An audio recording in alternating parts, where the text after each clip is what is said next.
अगर हमें successful soft landing के बारे में बात करें, क्योंकि अब ये मौका और ये नजर आ गया पूरी दुनिया को कि आखिरकार इंडिया का पोटेंशियल कितना बड़ा है, और इंडिया मानिए कि भारत यहां तक बस नहीं रुकने वाला। बहुत बड़े बड़े टारगेट्स लाइन अप हुए हैं, और हमने देखा कि जब प्रधानमंत्री नरेंद्र मोदी सारे वैज्ञानिकों को संबोधित कर रहे थे, उन्होंने बोला और आगे की जो प्रोजेक्ट्स होने वाले, जो मिशन होने वाले, उसके बारे में भी जानकारी दी। अब बताया गया है कि इसरो की तरफ से आदित्य L1 मिशन लॉन्च किया जाएगा, जो सोलर प्रोब मिशन है। और जहां तक गगनयान की भी बात करें, जो भारत का पहला मैन्ड स्पेस फ्लाइट मिशन है, सीधे तौर पे प्रधानमंत्री मोदी की तरफ से यह संदेश गया कि चांद क्या, चांद के पार भी अब भारत जाएगा।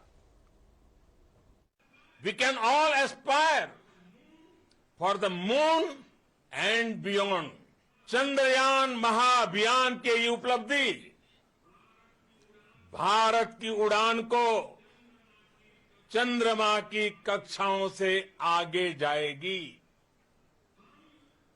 हम हमारे सौर मंडल की सीमाओं का सामर्थ्य परखेंगे और मानव के लिए ब्रह्मांड की अनेक संभावनाओं को साकार करने के लिए भी जरूर काम करेंगे।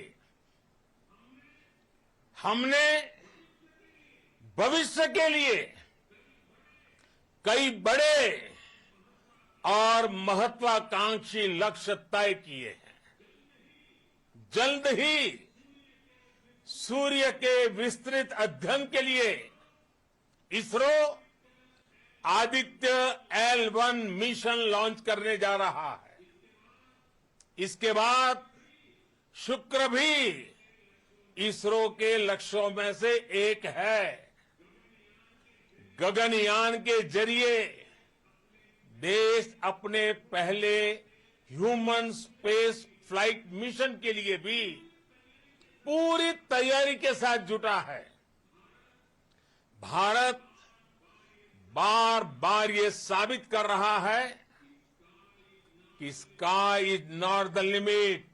Sky is not the limit, ये प्रधानमंत्री मोदी की तरफ से जो संदेश आया। और चंद्रयान 3 अब सक्सेसफुल तो हो गया, लेकिन अब अगला जो मिशन है वो इसरो की तरफ से क्या होगा, हम गगनयान 1 के बारे में बात करेंगे। अगर जो सक्सेस है चंद्रयान 3 का, और हमने देखा है कि गगनयान 1 के लिए किस तरह से बड़ा पुश होगा, और जहां तक एक प्लेटफॉर्म दिया जाएगा गगनयान 1 की भी अगर सफलता में, जहां तक LVM-3 रॉकेट है जिसने गगनयान जो चंद्रयान 3 को ऑर्बिट में डाला था, और वो modified version of the same rocket बताया जा रहा है कि जो India made in manned mission है गगनयान के लिए, उसके लिए भी शायद इस्तेमाल किया जा सकता है। यहां तक चंद्रयान ने प्रूव करा है कि LVM-3 is the most reliable heavy lift vehicle for ISRO, but there are several challenges that also remain as far as Gaganyaan 1 mission is also concerned. Let's take a look at those.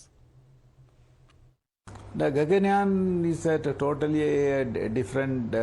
So we need to have that the launch vehicle which is launching the mission must have that human reliability. The human rated version should be there. The second one is that we need to create a conducive environment for the astronauts to when they are in the space. So these altogether a new lot of new technologies need to be developed.